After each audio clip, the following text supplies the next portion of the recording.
Happy day. இன்னைக்கு February 7. மார்க்கெட்ல நடந்த சில இம்பார்ட்டன்ட் நியூஸ் மட்டும் பார்க்கலாம். எஸ்டர்டே ஈவினிங் என்ன மெயின் நியூஸ் வந்ததுன்னு பார்த்தீங்கன்னா, நம்ம பட்ஜெட்ல ஃபினான்ஸ் மினிஸ்டர் சொன்ன மாரி ஆர்இசி அண்ட் பிஎஃப்சியில் ரீஸ்ட்ரக்சரிங் ப்ராசஸ் கொண்டு வர போகிறதா சொல்லியிருந்தாங்க. அது என்னன்னு பார்த்தீங்கன்னா, ரெண்டுத்தையும் மெர்ஜ் பண்ண போகிறதா சொல்லியிருக்காங்க. ஒரு ரெண்டு பிக்கஸ்ட் கவர்மெண்ட் கம்பெனிஸை மெர்ஜ் பண்ண போகிறாங்க, ஆர்இசி அண்ட் பிஎஃப்சி ரெண்டுத்தையும். இவங்க மெயினா என்ன பண்றாங்கன்னு பாத்தீங்கன்னா, பவர் ப்ராஜெக்ட்ஸ்க்கு மணி லென் பண்றது தான் இவங்களுடைய வேலை. பிஎஃப்சி ஆர்இசில 52.63% ஸ்டேக்கை ஹோல்ட் பண்ணியிருக்காங்க. ஸோ அப்போ பிஎஃப்சி தான் மெயின் பேரண்ட் கம்பெனியா இருப்பாங்க, ஆர்இசி சப்சிடரியா இருப்பாங்க. ஸோ இந்த மர்ஜர் இந்த பட்ஜெட்ல சொன்னதுக்கு கீழே ஓகே இன் பிரின்சிபல் அப்ரூவல் கிடைச்சிருக்கு, போர்டு அப்ரூவல் கொடுத்துருக்காங்க. ஏன் அவங்க மர்ஜ் பண்ணணும்னு பாத்தீங்கன்னா, ரெண்டு பெரிய கம்பெனிஸ் தனியா இருந்து பவர் லென் பண்றதுக்கு மணி கொடுக்கறதுக்கு பதிலாக சிங்கிள் கம்பெனியா இருந்து மெயினா ஒரே இதை மட்டும் ஃபோக்கஸ் பண்ணலாம் அப்படின்னு சொல்லியிருக்காங்க. ஏன்னா இந்தியாவை டெவலப் நேஷனா ஆக்குறது 2047 பண்ணணும்னு சொல்லியிருக்காங்க. அதுல எலக்ட்ரிசிட்டியும் ஒரு பிக் பார்ட். கம்மிங் நெக்ஸ்ட் 7 இயர்ஸ்ல மட்டும் இந்தியாவுடைய தேவை பார்த்தீங்கன்னா, பவர் பிளான்ஸா இருக்கட்டும், கிரீன் எனர்ஜியா இருக்கட்டும், இவி, கிரீன் ஹைட்ரஜன், மெட்ரோ ரயில்ஸ்க்கு எல்லாத்துக்கும் சேர்த்து $450 பில்லியன் தேவைப்படுதுன்னு சொல்லியிருக்காங்க இந்தியாவுக்கு. ஸோ இவங்க ஒரு சிங்கிள் பிக்கர் அண்ட் ஸ்ட்ராங்கர் கம்பெனியா இருந்ததுன்னா இன்டர்நேஷனல் மார்க்கெட் கிட்ட சேர்ந்து இவங்க கிட்ட மணி லென் பண்ண முடியும், மணி வாங்க முடியும், அதுவும் லோ இன்ட்ரெஸ்ட் ரேட்டுக்கு.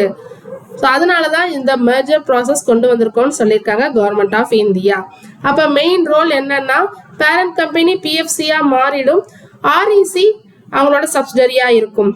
பேரண்ட் கம்பெனி என்ன பண்ணுவாங்கன்னா பவர் லெண்டரா மட்டும் இருப்பாங்க, அதே சப்சிடரியான ஆர்இசி இன்ஃப்ராஸ்ட்ரக்சரை ஃபோக்கஸ் பண்றவங்களா இருப்பாங்க. பட் ரெண்டுமே ரிமைன் கவர்மெண்ட் கம்பெனியா தான் இருக்க போகுது. ஸோ அப்ப அடுத்தது என்னன்னு பாத்தீங்கன்னா, இதுக்கான டீடைல்டு மெர்ஜர் ஸ்கீமுக்கு அப்ரூவல் கொடுக்கணும். யார் யாரெல்லாம் பார்த்தீங்கன்னா, ஃபர்ஸ்ட் கேபினட் அப்ரூவல் கிடைக்கணும், அடுத்தது ஆர்பிஐ அப்ரூவல் கொடுக்கணும், அப்புறம் SEBI security exchange board of India approval கொடுக்கணும், அப்புறம் என்சிஎல்டில கிளியரன்ஸ் இருக்கு, அப்புறம் ஷேர் ஹோல்டர் அப்ரூவல் இருக்கு, கிரெடிட்டர் அப்ரூவல் இருக்கு. இதெல்லாம் நடந்து முடிக்க இன்னும் 1 to 1.5 வருஷம் ஆயிடும். ஸோ அது வரைக்கும் நம்ம வெயிட் பண்ணி தான் ஆகணும். அடுத்ததா என்எஸ்சி Q3 ரிசல்ட் கொடுத்திருக்காங்க. என்ன கொடுத்திருக்காங்கன்னு பார்க்கலாம். Net profit quarter on quarter பேசிஸ்ல கொடுத்திருக்காங்க. நெட் ப்ராஃபிட் 15% இன்க்ரீஸ் ஆயிருக்கு, 2408 crore கொடுத்திருக்காங்க. ஆப்ரேட்டிங் மார்ஜின் 40%ல இருந்து 73% இன்க்ரீஸ் ஆயிருக்கு. அவங்களோட கேஷ் மார்க்கெட் வால்யூம் 3% இன்க்ரீஸ் ஆயிருக்கிறதா சொல்லியிருக்காங்க. ஆப்ரேஷன் வால்யூமும் 15% இன்க்ரீஸ் ஆயிருக்கு. இது எல்லாம் குவார்டர் ஆன் குவார்டர் பேசிஸ்ல. ஸோ என்எஸ்சியோட ஐபிஓ கம்மிங் August-September நடக்க போகுது. ஸோ அதனால இப்பயிலேருந்து அவங்களோட ரிசல்ட் எப்படி இருக்கும்னு அவங்க கொடுக்க ஆரம்பிச்சிருக்காங்கன்னு தான் சொல்லணும். ஸோ இதெல்லாம் நம்ம மெயினாக வாட்ச் பண்ணிக்கிட்டே இருக்கணும். ஐபிஓவை வரத்துக்கு முன்னாடி நம்ம இதெல்லாம் மெயினாக வாட்ச் பண்ணணும். அப்போதான் நம்ம ஐபிஓ வாங்கலாமா இல்லையான்னு முடிவு பண்ண முடியும். இவங்க growthக்கு என்ன மெயின் ரீசன் சொல்லியிருக்காங்கன்னா, டிரான்சாக்ஷன் சார்ஜஸ் அதுல இருந்து தான் மெயின் எங்களுக்கு இன்கம் கிடைச்சிருக்குன்னு சொல்லியிருக்காங்க. 9% இன்க்ரீஸ் ஆயிருக்குன்னு சொல்லியிருக்காங்க குவார்டர் ஆன் குவார்டர் பேசிஸ்ல. கேஷ் மார்க்கெட்ல எவ்ரிடே ட்ரேடிங் வந்து பாத்தீங்கன்னா ஆவரேஜா 99,023 crore ட்ரேட் ஆயிட்டு இருக்கு பெர் சிங்கிள் டேக்குன்னு சொல்லியிருக்காங்க.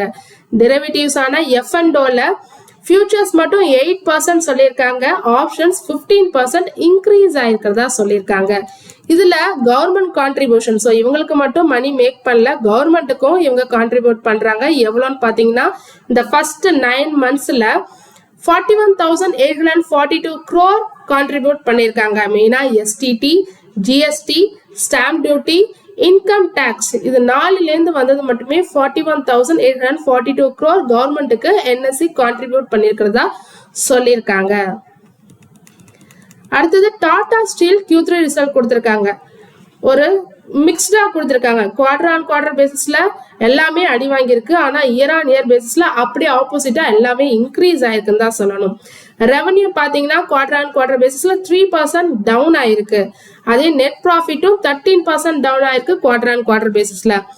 ரெவன்யூ ஆன் இயர் பேசிஸ்ல 6% இன்க்ரீஸ் ஆயிருக்கு. நெட் ப்ராஃபிட் 723% இன்க்ரீஸ் ஆயிருக்கு. எவ்வளவு கொடுத்திருக்காங்கன்னா, நெட் ப்ராஃபிட் 2689 crore கொடுத்திருக்காங்க இந்த குவார்டருக்கு. அதே எபிடா பாத்தீங்கன்னா குவார்டர் ஆன் குவார்டர் பேசிஸ்ல 8% டவுன் ஆயிருக்கு. அதே இயர் ஆன் இயர் பேசிஸ்ல 39% இன்க்ரீஸ் ஆயிருக்கு. 8,309 crore கொடுத்திருக்காங்க. EBITDA margin quarter on quarter பேசிஸ்ல 60 பேசிஸ் பாயிண்ட்ஸ் டவுன் ஆயிருக்கு. 15.2% இருந்து 11.1% கம்மி ஆயிருக்கு. அதே இயர் ஆன் இயர் பேசிஸ்ல 14.6% கொடுத்திருக்காங்க. 350 பேசிஸ் பாயிண்ட் இன்க்ரீஸ் ஆயிருக்கு. ஸோ டாடா ஸ்டீல் மண்டே தான் தெரியும் எப்படி ரியாக்ட் ஆக போகுதுன்னு. குவார்டர் ஆன் குவார்டர் பேசிஸ்ல டவுன், இயர் ஆன் இயர் பேசிஸ்ல ஒரு மேசிவ் இன்க்ரீஸ் ஆயிருக்கு. ஸோ பொறுத்திருந்து தான் பார்க்கணும் மண்டே அப்ப எப்படி டாடா ஸ்டீல் ரியாக்ட் ஆயிருக்குன்னு. அடுத்ததா கல்யாண் ஜுவல்லர்ஸ் Q3 ரிசல்ட் கொடுத்திருக்காங்க. ஒரு நல்ல ரிசல்ட் கொடுத்திருக்காங்க. குவார்டர் ஆன் குவார்டர் பேசிஸும் இன்க்ரீஸ் ஆயிருக்கு. Year on year basis compare பண்ற போதும் இன்க்ரீஸ் ஆயிருக்கு. ரெவென்யூ பாத்தீங்கன்னா 42% இன்க்ரீஸ் ஆயிருக்கு. இயர் ஆன் இயர் பேசிஸ்ல 7,278 crore இருந்து 10,343 crore இன்க்ரீஸ் ஆயிருக்கு. நெட் ப்ராஃபிட் 90% இன்க்ரீஸ் ஆயிருக்கு. இயர் ஆன் இயர் பேசிஸ்ல 219 crore இருந்து 416 crore இன்க்ரீஸ் ஆயிருக்கு. குவார்டர் ஆன் குவார்டர் பேசிஸ்ல 59% இன்க்ரீஸ் ஆயிருக்கு. 261 crore இருந்து 416 crore இன்க்ரீஸ் ஆயிருக்கு. எபிடா குவார்டர் ஆன் குவார்டர் பேசிஸ்ல 51% இன்க்ரீஸ் ஆயிருக்கு. அதாவது 497 crore இருந்து 750 crore இன்க்ரீஸ் ஆயிருக்கு. இயர் ஆன் இயர் பேசிஸ்ல 74% இன்க்ரீஸ் ஆயிருக்கு. 430 crore இருந்து 750 crore இன்க்ரீஸ் ஆயிருக்கு. EBITDA margin year on year பேசிஸ்ல பார்த்தா 5.9 இருந்து 7.3% இன்க்ரீஸ் ஆயிருக்கு. அதே குவார்டர் ஆன் குவார்டர் பேசிஸ்ல பார்த்தோம்னா 6.3% இருந்து 7.3% இன்க்ரீஸ் ஆயிருக்கு. இயர் ஆன் இயர் பேசிஸ்ன்றது போன வருஷம் Q3யும் இந்த வருஷம் Q3யும் கம்பேர் பண்றது. குவார்டர் ஆன் குவார்டர் பேசிஸ்ன்றது லாஸ்ட் குவார்டரையும் இந்த குவார்டரையும் கம்பேர் பண்ணி சொல்றது.